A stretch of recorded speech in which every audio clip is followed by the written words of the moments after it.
Kung wala ako sa mundo, may makakapansin kaya? May maghahanap ba? Sa aking upuan sa umaga, may tatawag pa ba sa pangalan ko? Kapag ang bahay ay tahimik na. Kung wala ako sa mundo, may maaalala kaya? Sa mga gabing sabay tayong nagtawanan, sa mga simpleng kwento, walang kabuluhan. Pero ngayon pala'y magiging mahalagang alaala. Kung wala ako sa mundo, sino ang makakaalala ng mga pangarap na minsan kong pinanghawakan?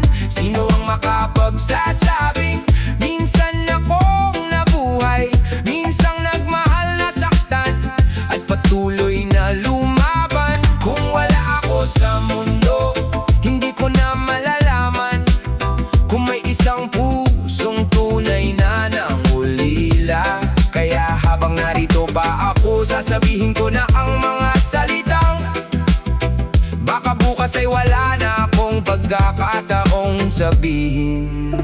Kung wala ako sa mundo, baka may luha sa mata ng taong minsan kong napatawa. Baka may taong tahimik na titingin sa litrato at sasabihin, sayang, hindi ko man lang nasabi. Hindi ko naman kailangang maging dakila, hindi kailangang maalala ng buong mundo. Sapat nang may isang taong makapagsabi, mas naging maganda ang buhay ko dahil nakilala kita. Kaya habang may umaga pang dumarating, habang may pusong kaya pang magmahal, hindi ko nahahayaang lumipas ang araw na hindi ko sinabing mahalaga kayo sa akin.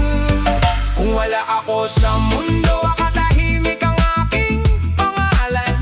Pero sana ang kabutihan ko'y manatili sa inyong puso. Sana ang mga kamay kong minsang tumulong ay maalala bilang kamay na hindi nang iwan.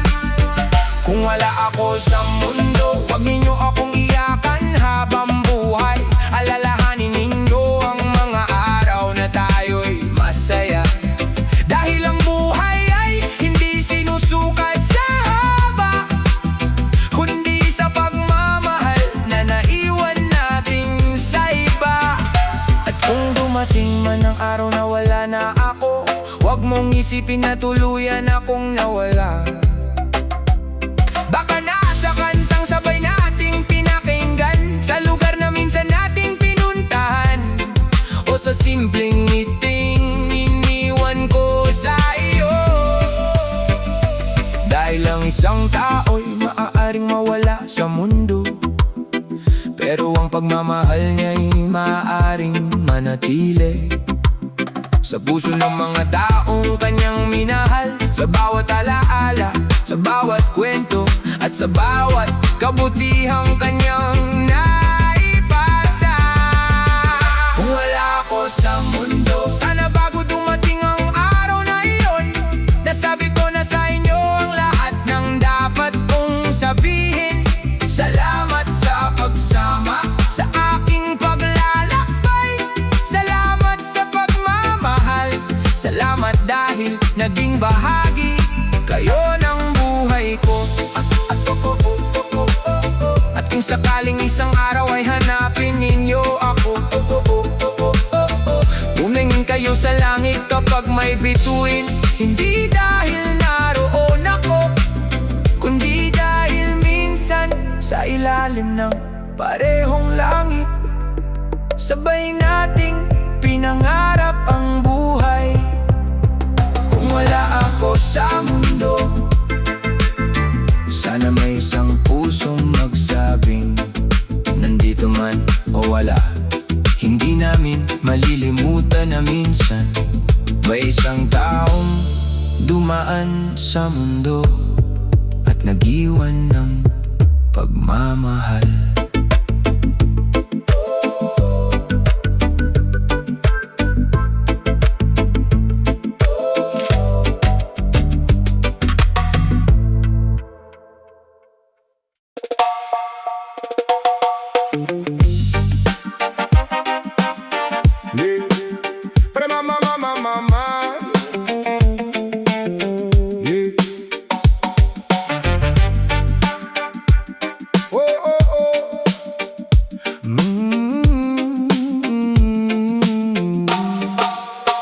Kung wala ang mga hayop, sino ang tatahan? Sa gubat na dati puno ng buhay at awitan, saan pupunta ang ibong sanay lumipad? Kapag wala ng puno, wala ng pugad. Kung wala ang mga hayop, sino ang maglalakad?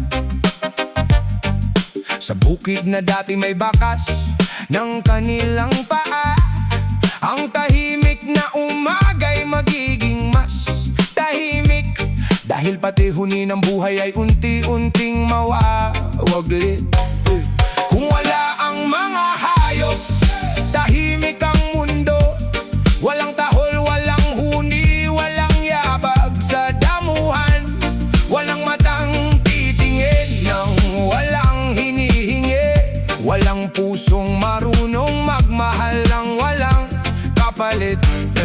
Kung wala ang mga hayop, ano ang matitira? Mga kagubatang walang awit, mga bukiring walang buhay at balang araw. Baka itanong ng ating mga anak, bakit nawala ang mga kaibigan ng mundo? May asong naghihintay sa harap ng pintuan, kahit ilang oras nang wala ang kanyang kasama. Hindi niya alam kung bakit hindi na bumabalik, ngunit patuloy pa rin siyang naghihintay sa dilim. May ibong nawalan ng pugad sa puno, may inang hayop na naghahanap sa kanyang anak. Hindi sila marunong magsalita tulad natin, pero hindi ibig sabihin na wala silang nararamdaman. May buhay din sa likod ng kanilang mga mata, may takot, may saya, may pagmamahal na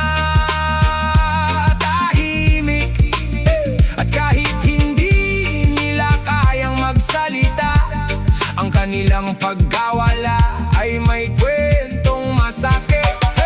Kung wala ang mga hayop, sino ang magpapaalala na hindi tayo ang nag-iisang buhay sa mundong ito? Sino ang magtuturo sa atin ng simpleng pagmamahal na hindi humihingi ng yaman, kapalit o papuri? Kung wala ang mga hayop, magiging malamig ang mundo, dahil may mga pusong hindi na natin makikita. Ang dating gubat na buhay ay magiging tahimik na parang walang nakatira. Kaya wag nating hintaying maging larawan ng mga hayop na dati nating nakikita sa paligid. Wag nating hayaang ang kanilang mga pangalan ay mabasa na lamang sa mga lumang aklat. Bigyan natin sila ng lugar upang mabuhay, protektahan ng gubat, ilog, dagat at tahanan, dahil hindi natin sila nilikha para mawala. Kasama natin silang may karapatang mabuhay. Kung wala ang mga hayop, kulang ang mundo. Kahit gaano pa kataas ang ating mga gusali, dahil ang tunay na yaman ng mundong ito ay hindi lamang nasa kamay ng tao. Kung wala ang mga hayop, sino ang maiiwan? Tayo sa mundong tayo rin ang sumira, at sa katahimikan ng gubat balang araw, maririnig natin ang tanong na hindi na masasagot. Nasaan ang mga nilalang na dati kasama nating nabuhay? Kung wala ang mga hayop, hindi lang sila ang mawawala. Kung wala ang mga hayop, hindi lang sila ang mawawala. ay bahagi ng mundo natin. Hindi na kailanman maibabalik.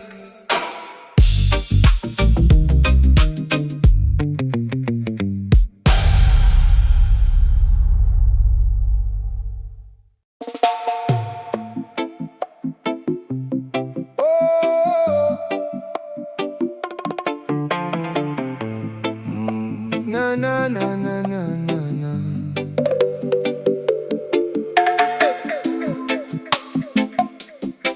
Kung wala mga hayop, yeah.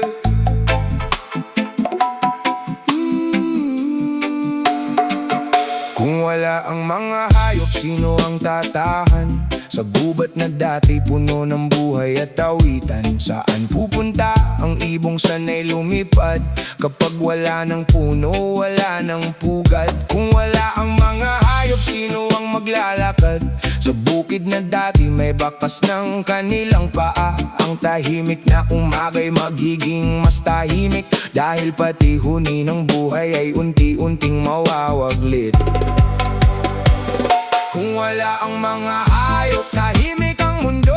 Walang tahol, walang huni, walang yabag sa damuhan. Walang matang titingin nang walang hinihingi. Walang pusong marunong magmahal nang walang kapalit. Kung wala ang mga hayop, ano ang matitira? Mga kagubatang walang awit, mga bukiring walang buhay. At balang araw baka itanong ng ating mga anak, bakit nawala ang mga kaibigan ng mundo?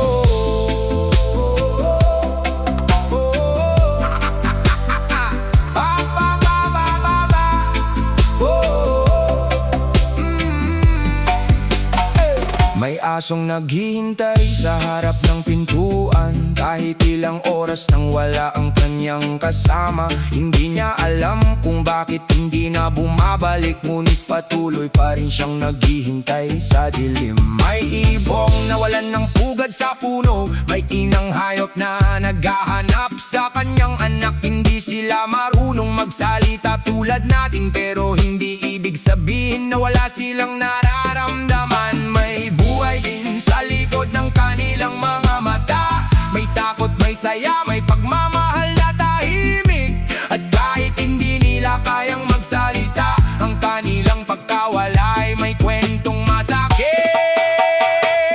Kung wala ang mga hayop, sino ang magpapaalala na hindi tayo ang nag-iisang buhay sa mundong ito? Sino ang magtuturo sa atin ng simpleng pagmamahal na hindi humihingi ng yaman, kapalit o papuri?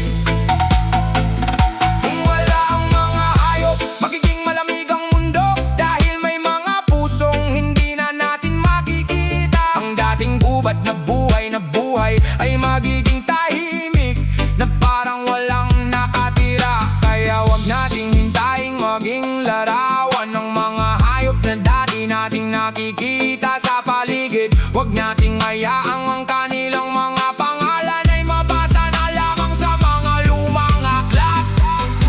Bigyan natin sila ng lugar upang mabuhay, protektahan ang gubat, ilog, dagat at tahanan. Dahil hindi natin sila nilikha para mawala, kasama natin silang may karapatang mabuhay.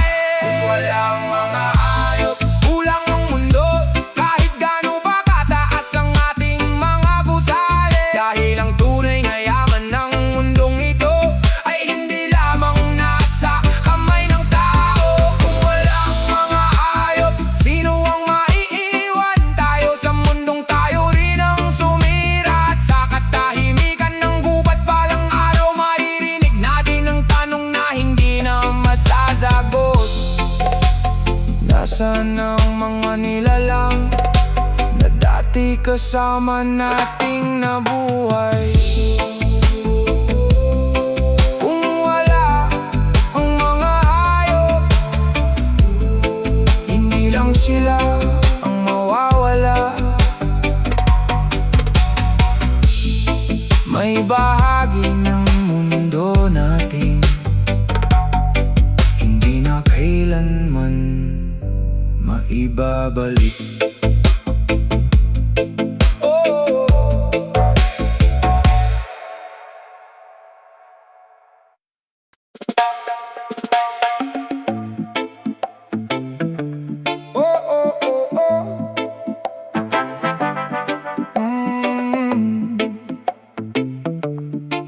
Kung wala ang mga puno, saan sisilong ang araw? Saan magpapahinga ang ibong pagod sa paglipad? Saan hahaplos ang hangin sa mukha ng umaga? Kung ang mga dahon ay wala nang sasayawin sa sanga. Kung wala ang mga puno, sino ang maglilinis ng hangin marumi sa lungsod at bukirin ng dating gubat na puno ng buhay at awitan? Unti-unting magiging tahimik na kaparangan. Kung wala ang mga puno, saan tayo pupunta kapag ang lilim ay tuluyan ang nawala? Sino ang hahawak sa lupa kapag umulan? Kung wala ng ugat na pipigil sa pagguho nito. Kung wala ang mga puno, wala ring gubat, walang ibong aawit, walang hayop na malalapitan. At baka isang araw itanong ng ating mga anak, bakit ninyo hinayaang mawala ang aming kagubatan? May punong minsang itinanim ng isang ama para sa anak na hindi pa niya nakikita. Lumipas ang taon, naging malaki at matibay, naging pahingahan ng buong pamilya. Ngunit isang araw, dumating ang mga lagari at ang puno'y bumagsak sa harap ng kanilang mga mata. Kasabay ng pagbagsak ng bawat sanga, parang may bahagi ring namatay sa puso ng lupa. Hindi umiiyak ang puno kapag nasasaktan, wala itong tinig para tayo'y mapagsabihan. Ngunit kapag nawala ang huling kagubatan, ang katahimikan ito ang magiging sigaw ng mundo.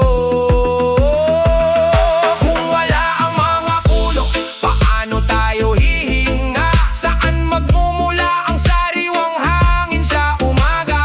Kapag dumating ang init at walang lilim, saan tatakbo ang batang naghahanap ng pahingahan? Kung wala ang mga puno, pati ulan magbabago, ang ilog ay tataas, ang lupa'y maaaring gumuho. At sa bawat punong ating pinababayaan, may kinabukasang unti-unti nating kinakalimutan.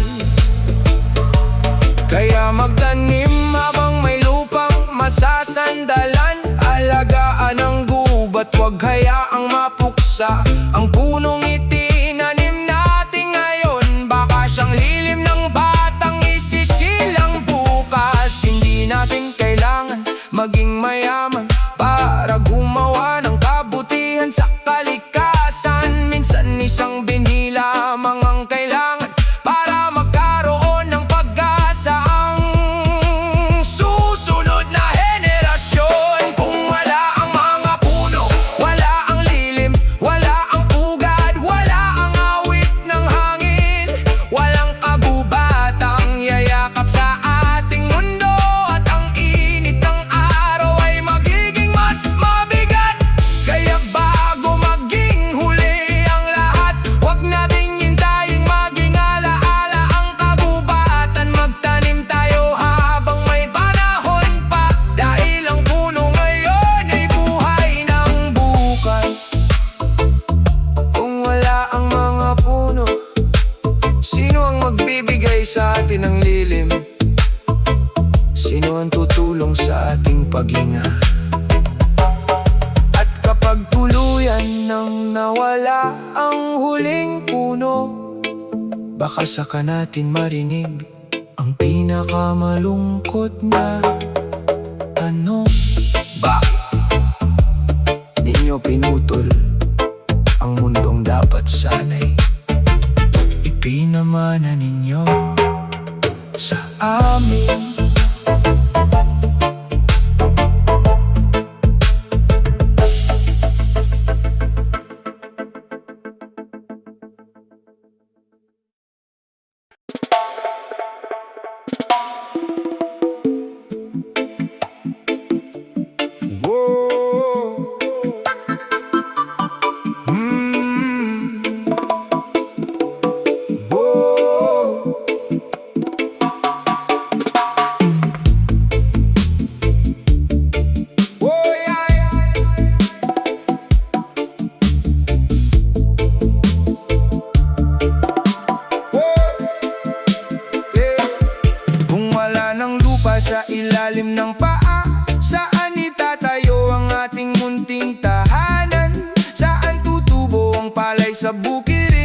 pati ugat ng buhay ay lulubog sa dilim. Kung wala ng lupa, saan uuwi ang tao? Saan nahantong ang pangarap ng magsasaka? Ang dating lunti ang bukid ngayoy ala-ala, at ng hangin sariway napalitan ng luha. Kung wala ng lupa, saan tayo tatayo? Kung wala ng puno, saan tayo sisilong? Kung wala ng bukid, ano ang aanihin? Kung wala ng tahanan, saan tayo uuwi? Hindi lang lupa ang mawawala sa atin, kundi buhay na minanapa natin. Kapag tuluyan nang nawala ang kalikasan, ano pa ang maiiwan sa susunod na henerasyon? Oh! Noon ay may ilog na malinaw ang tubig, may ibong umaawit sa sanga tuwing umaga. May batang tumatakbo sa gitna ng bukirin at magsasakang mahingiti sa bawat ani. Ngayon ang lupa'y unti-unting nasasaktan, puno'y pinapatumba, bundok ay hinuhukay. Para sa kinang ng perang madaling mawala, ipinagpapalit natin ang mundong tahanan ng lahat. Hindi natin pag-aari ang mundong ito, hiniram lamang natin sa mga susunod na tao. Kung sisirain natin ngayon ang kalupaan, sila ang magbabayad sa ating kapabayaan. Kaya bago tuluyang mawalan ng masasandalan, magtanim tayo, mag-alaga at mag-ingat sa kalikasan. Dahil ang lupa'y hindi lamang putik at bato, ito ang tahanang nagbibigay buhay sa mundo. Kung wala ng lupa, saan tayo pupunta? Kapag ang mundo'y wala nang kayang ipagkaloob pa, saan maglalaro ang mga batang isisilang? Kung wala ng bukid, puno, ilog at tahanan. Kung wala ng lupa, baka saka natin malaban na ang yaman ng mundo'y hindi ginto kayamanan. Ang tunay na yaman ay lupang buhay at malaya, na dapat nating ingatan para sa ating mga anak.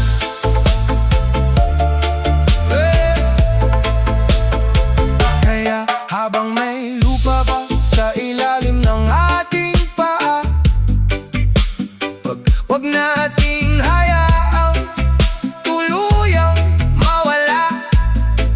Dahil kapag nawala ang huling lupang masasandalan, hindi lamang mundo ang mawawala sa atin,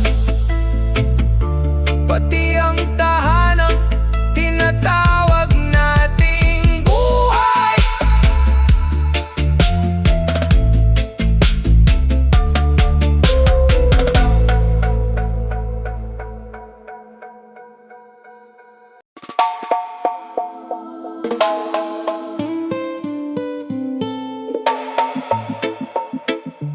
Oh, oh, oh. Oh, oh, oh.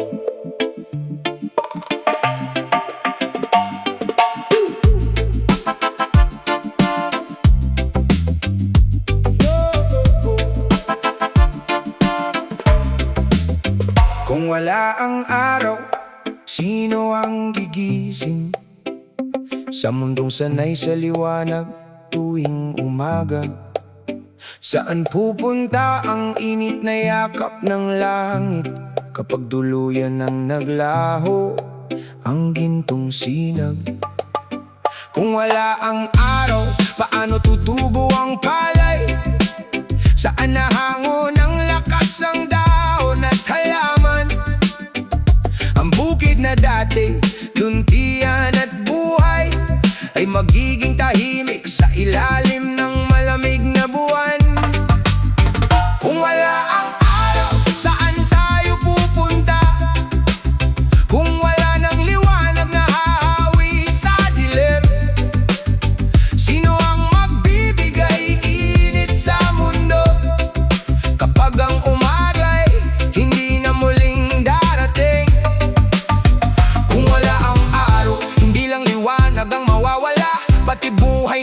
nakasandal sa kanyang sinag at sa gitna ng walang hanggang gabi. Saka natin maiintindihan kung gaano kahalaga ang araw na dati akala natin ay palaging naroon. May batang magigising ngunit walang umaga, walang gintong liwanag sa kanyang bintana. Hahanapin ang araw sa likod ng ulap, ngunit kadiliman lamang ang kanyang matatanaw. Ang mga ibon ay wala nang huni sa umaga, ang mga bulaklak ay hindi na mamumulaklak, at ang mga taong dating abala sa buhay ay mananatiling tahimik sa malamig na mundo. Noong reklamo natin ang init ng tanghali, ngayon kahit isang sinagay ating aangarin. Minsan bala ang bagay na ating kinaiinisan ay siya ring bagay na hindi natin kayang mabuhay nang wala. Kung wala ang araw, paano mabubuhay ang puno, ang bukid, ang dagat at hayop? Paano babalik ang kulay ng umaga kung ang liwanag ay tuluyan ang nawala? Kung wala ang araw, tahimik ang mundo, walang anino dahil wala nang liwanag, at sa malamig na gabing walang katapusan, pati pag-asa ay baka matutong mamatay. Kaya habang sumisikat pa ang araw, tingnan natin ang ganda ng mundong kanyang binibigyan buhay. Ang bawat sinang na dumadampi sa ating muka ay paalala na may panibagong umaga pa. Huwag nating hintayin mawala ang liwanag bago natin matutunang pahalagahan, dahil ang mundo ay hindi lamang nabubuhay sa hangin at tubig. May araw na tahimik na nagbibigay ng buhay sa lahat. Kung wala ang araw, wala ring umaga, wala ring anino ng ating mga pangarap. Walang palayang sasayaw sa gintong liwanag, walang batang maglalaro sa sikat ng araw. Kaya kapag sumikat muli ang araw bukas, wag mo lamang itong tingnan bilang karaniwang umaga. Huminga ka, tumingala at magpasalamat, dahil ang liwanag na nakikita mo ngayon ay isa sa mga dahilan kung bakit buhay ka pa. Kung wala ang araw, mawawala ang liwanag, mawawala ang init, mawawala ang buhay. At sa mundong balot ng walang hanggang dilim, saka natin mauunawaan minsan ang pinakamahalagang biyaya ay yung araw-araw nating nakikita.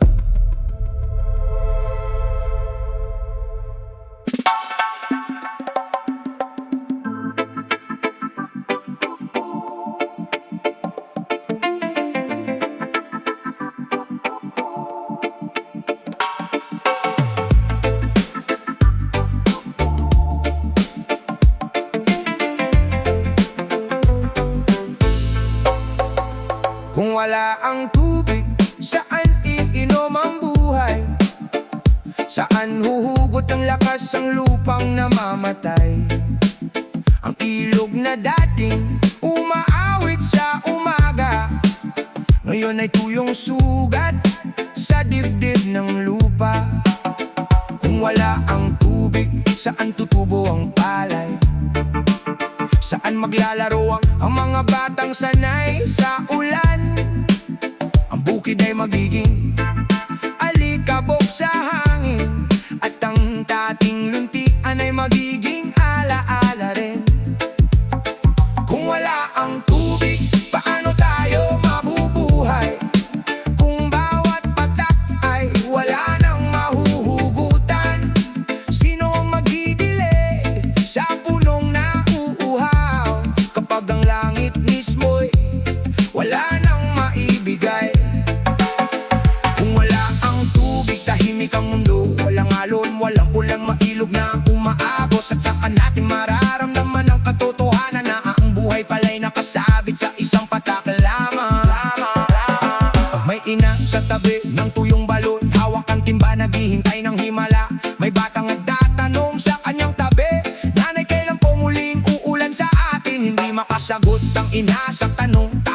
lupa ang dumaloy sa kanyang pisngi. Dahil ang tubig na dati binabale, wala ngayon ay mas mahal pa sa anumang salapi. Noon hinahayaan nating umagos ang gripo, hinahayaan nating masayang ang bawat patak. Hindi natin alam na darating ang panahon na ang isang patak ay magiging isang panalangin. Kung wala ang tubig, paano tayo mabubuhay? Paano magigising ang mga bukid sa umaga? Paano mamumulaklak o mga bulaklak kung ang lupa'y wala ng luha ng langit? Kung wala ang tubig, wala ring pagkain, wala ani na ilalagay sa hapag natin. At kapag tuluyan ng natuyo ang mundo, saka natin maiintindi o mundo, saka natin maiintindihan kung gaano ito kahalaga.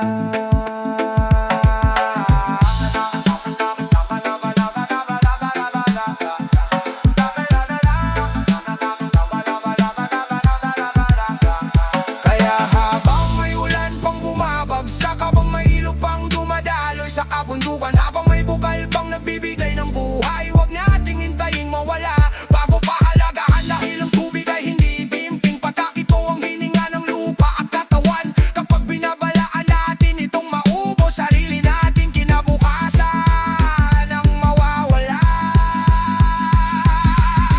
Kung wala ang tubig, saan pupunta ang buhay? Kapag ang mundo ay tuluyan ng nauhaw, saan inom ang mga batang isisilang? Kung pati ulan ay naging alaala na lamang.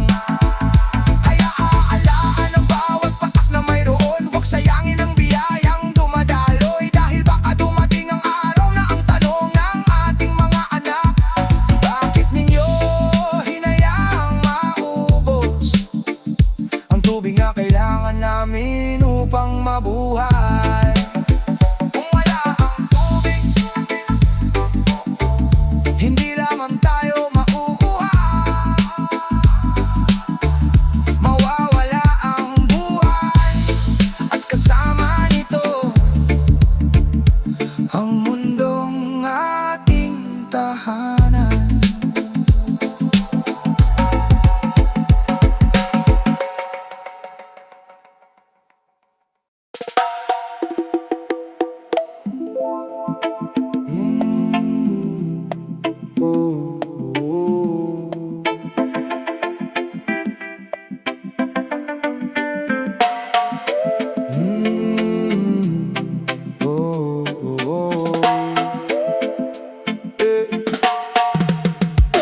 Kung wala ang hangin, paano gigising ang umaga?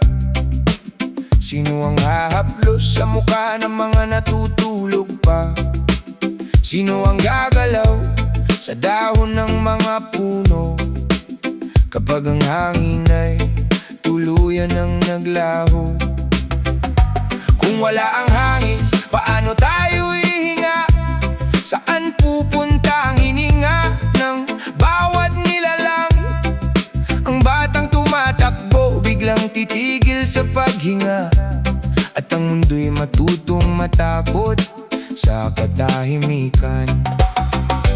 Kung wala ang hangin, wala tayong hininga, walang buhay na magigising sa pagsikat ng araw, walang ibong malayang lilipad sa himpapawid, walang dahong sasayaw sa bawat pag-ihip.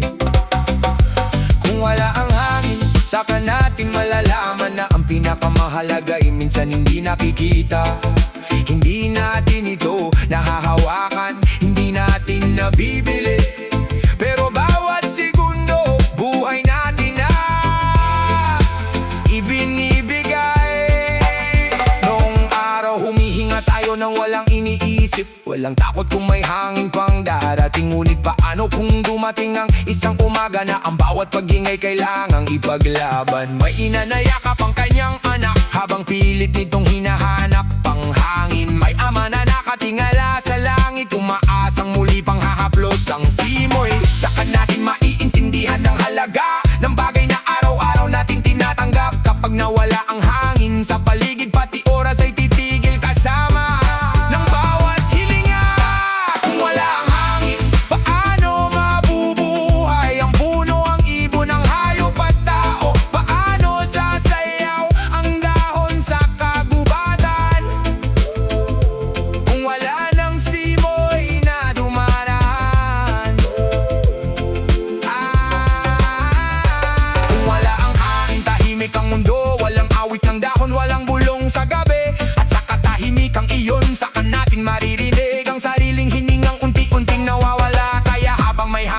dumadampi sa balat. Habang may simoy na dumaraan sa bintana, magpasalamat tayo sa biyayang hindi nakikita. Dahil bawat hinga ay isang himalang buhay. Huwag nating lasunin ang hangin, ating hinihinga. Huwag nating gawing abo ang mga kagubatan. Dahil ang hangin na ating sinasaktan ngayon ay siya ring hangin na pakailanganin ng ating mga alaala. Kung wala ang hangin, saan pupunta ang buhay? Kapag ang dibdib ay wala nang maihinga, sino ang magsasabi sa mundong pagod na may dahilan pa upang ipagpatuloy ang paghinga? Kaya huminga ka habang may hangin pang dumadampi sa iyong mukha. Pahalagahan ang mundong nagbibigay sa atin ng buhay bago maging huli ang lahat. Kung wala ang hangin, walang hininga. Kung walang hininga, walang buhay. At baka sa huling sandali, saka natin maramdaman na ang bawat hangin dumaan sa atin ay isang regalong hindi natin napansin.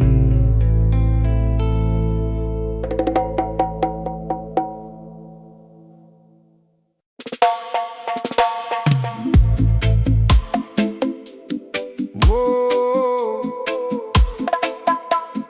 mga na na na na na. Oh oh oh oh oh. Oh oh oh oh.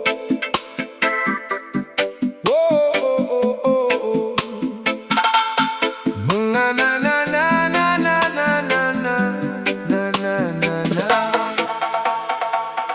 Kung wala ang langit, saan ka pupunta? Kapag ang huling hininga'y tuluyan nang nawala, saan ko dadalhin ang mga salitang hindi ko nasabi nung kapiling pa kita? Kung wala ang langit, saan kita hahanapin? Sa pagitan ng gabi, sa tahimik na hangin, o baka sa panaginip na lamang kita makita? At paggising ko'y luha na naman ang kasama. Kung wala ang langit, saan mapupunta ang mga pusong nagmahal ng buong buo? Saan magtatagpo ang mga taong naiwan kung kamatayan na ang naging pagitan? Kung wala ang langit, sabihin mo sa akin, may lugar pa ba para sa ating mga panalangin? Dahil ayokong isipin na sa huling paalam, kasabay ng paghinga mo'y tuluyan na rin naglaho ang posibilidad na muli kitang mayakap.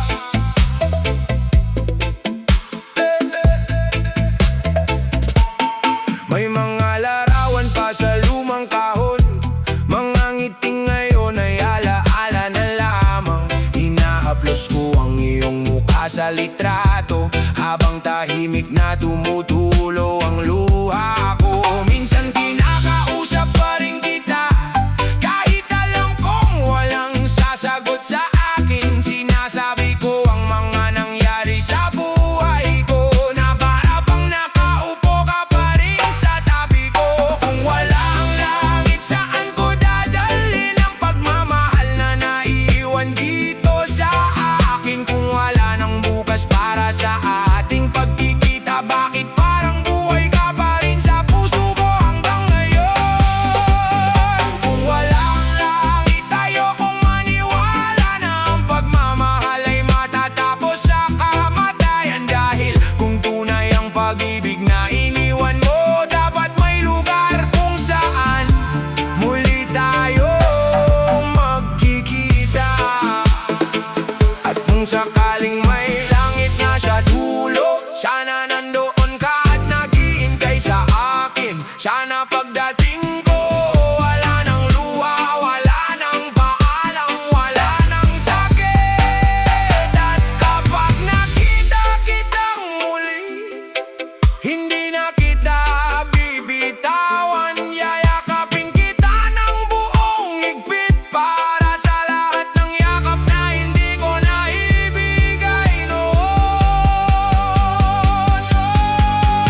ng pagmamahal. Nagantay lang ito sa kabilang buhay.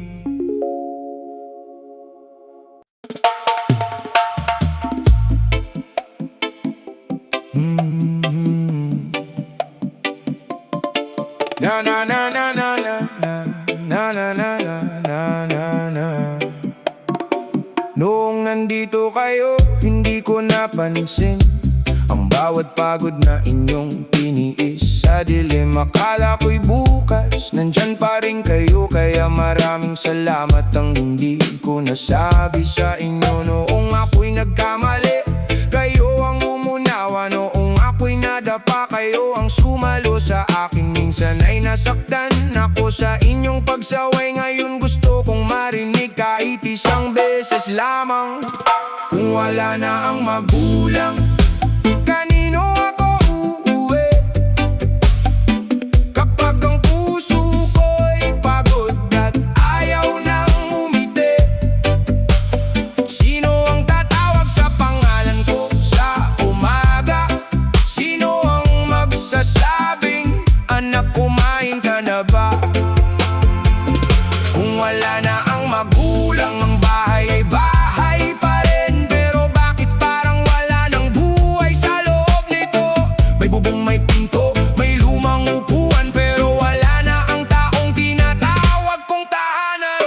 May mga gamit pa kayong hindi ko maitapon, dahil bawat isa may kwento ng kahapon. Ang lumang damit, ang basong inyong gamit, hinahawakan ko habang ang luhay pilit pinipigilan. Minsan ay napapalingon ako sa may pintuan, umaasang maririnig ko ang inyong tawag, pero hangin lang ang sumasagot sa akin. At doon ko muling nararamdaman wala na kayo.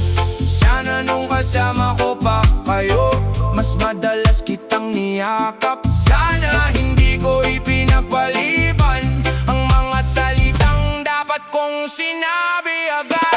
Kung wala na ang magulang, kanino ako magsasabi?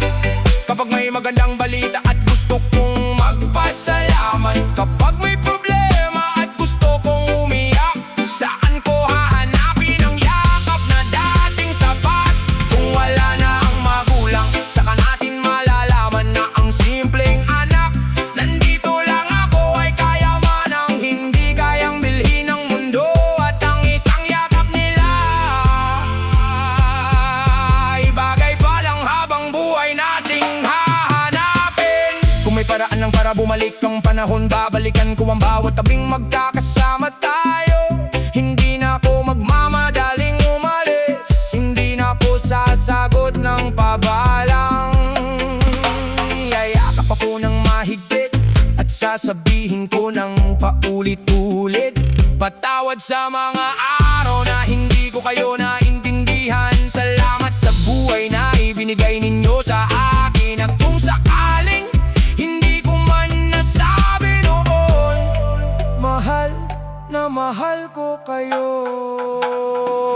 Kung wala na ang magulang, may buwang na hindi mapupuno, may sakit na kahit panahon ay hindi kayang maglaho. Maaari tayong umiti, maaari tayong magpatuloy, pero may bahagi ng puso nating mananatiling naghihintay. Kaya sa mga anak na may magulang pang kasama, pag nang hintaying maging alaala ang kanilang muka, yakapin sila ngayon, hawakan ng kanilang kamay, sabihin ang mahal kita bago maging huli ang lahat. Dahil darating ng umaga, nagigising kang mag-isa at tatawagin mo ang nanay, ngunit walang sasagot. Tatawagin mo ang tatay, ngunit katahimikan ang maririnig. Ang noon mo maiintindihan ang pagkawala ng magulang ay hindi lamang pagkawala ng isang tao. Ito'y pagkawala ng tahanang minsan mong inakalang habang buhay mong matatakbuhan.